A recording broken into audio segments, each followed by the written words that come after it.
našem shromáždění, myslím, že mluvím za všechny rodiče, nejdůležitější pro nás je zdraví a štěstí našich dětí. Chci vám vyprávět náš příběh. Má dcera se narodila jako relativně zdravá. Nikdo z nás netušil, že to tak není. Když by jí bylo půl roku a nedělala žádné pokroky, tak nám paní doktorka poslala k neurologovi. Ten nám řekl, že máme těžký průběh hypotonického syndromu. Okamžitě jsme začali cvičit Vojtovu metodu, hned se rozběhl kolotoč v různých vyšetřeních a testech.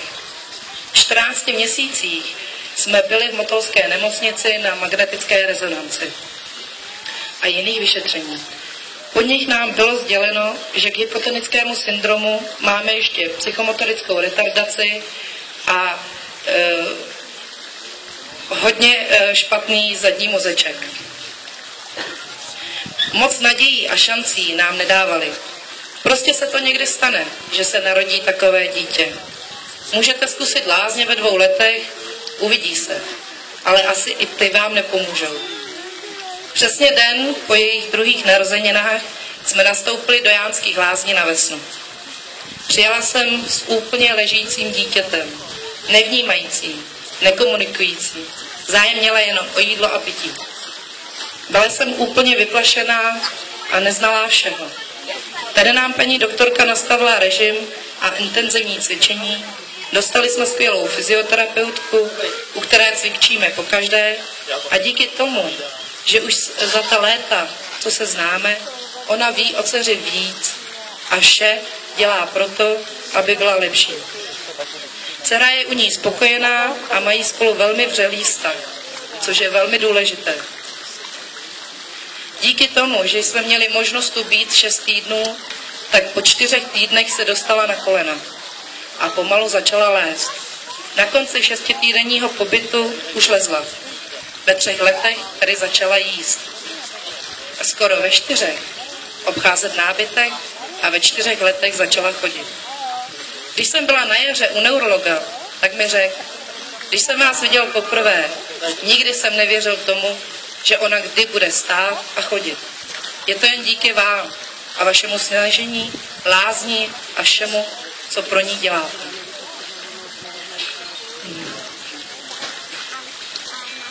Máme před sebou ještě dlouhou cestu, o které nevím, co nám přinese. Měli jsme jednu velkou jistotu a tu nám chcete vzít. Chceme říci, že Vesna je náš druhý domov, do kterého se rádi vracíme a domov si z nás nikdo nechce nechat vzít. Vážený pane ministře a všichni ředitelé pojišťoven, ptám se, budete bránit své domovy?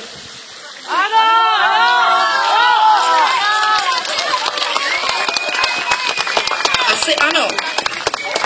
Tak se nedivte, že ho bráníme i my. Tady jsem pochopila, že mé dítě není neštěstí, ale dar.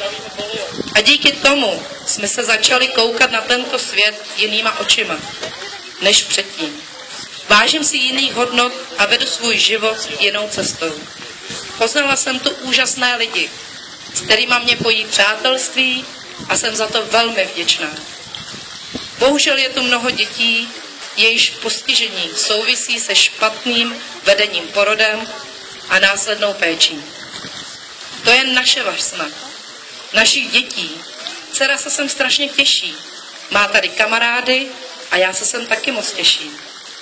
Mám na vás ještě jednu prosbu, pane ministře a ředitele pojišťoven. Dávejte našim dětem opět 6 týdnů.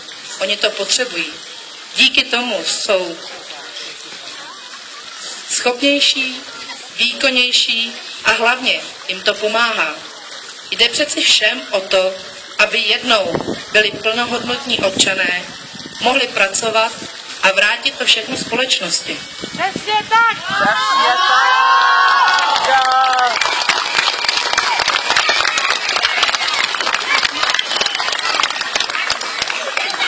Je mnoho takových mezi námi a jsou i zde. Na závěr chci poděkovat za všechny rodiče a děti, co tu jsou bez rodičů, co kdy prošli Vesnou, za skvělou a obětovou práci, co dělají pro nás všichni zaměstnanci tohoto velkého komplexu. Děkujeme všem pracovníkům, co pracují na vesně. Díky nim má člověk 6 týdnů na to, aby se plně věnoval svému dítěti. Vždy, když něco potřebujeme, s ochotou a úsměvem nám vyjdou vstříc, když je to v jejich silách a možnostech. Děkujeme, děkujeme, děkujeme, děkujeme, děkujeme, děkujeme. Chci poděkovat, že jste vyslechli můj názor a příběh. A pevně věřím, že se tu budeme nadále scházet a díky tomu uvidíme jiskřičky štěstí v očích našich dětí. Ano! Ano!